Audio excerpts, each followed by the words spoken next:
Magandang araw po sa ating lahat.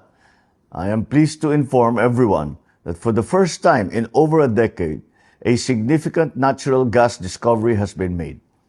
The discovered reservoir, called Malampaya East 1 or MAE-1, is located about 5 kilometers east of the existing Malampaya field. The MAE-1 is estimated to contain around 98 billion cubic feet of gas in place. Katumbas nito ang halos 14 na bilyong kilowatt-hour ng kuryente sa isang taon. Ibig sabihin, makakapag-supply ito ng kuryente sa mahigit 5.7 milyong kabahayan, 9,500 na gusali o halos 200,000 paaralan sa loob ng isang taon. This helps Malampaya's contribution and strengthens our domestic gas supply for many years to come. Initial testing showed that the well flowed at 60 million cubic feet per day.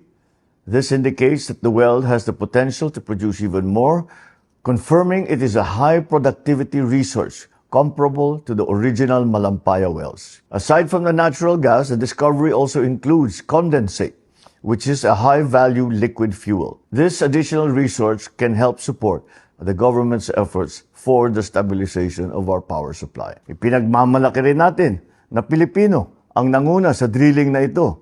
Higit sa lahat, natapos nila ito na walang aksidente o environmental incident. MAE-1 is the first milestone under the Malampaya Phase 4 drilling campaign, which also includes the Camago 2 and the Bagong Pag-asa wells.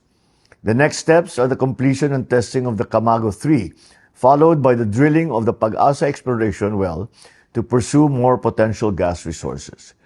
This achievement was made possible through the work of the SC38 Consortium led by Prime Energy in partnership with UC38, PNOC Exploration Corporation, and Prime Oil and Gas Incorporated. Patunay ito na sa responsableng pangangalaga sa kaligsasan at matibay na pagtutulungan ng gobyerno at pribadong sektor, makakamit natin ang mas maaasahang supply ng enerhiya para sa bawat Pilipino.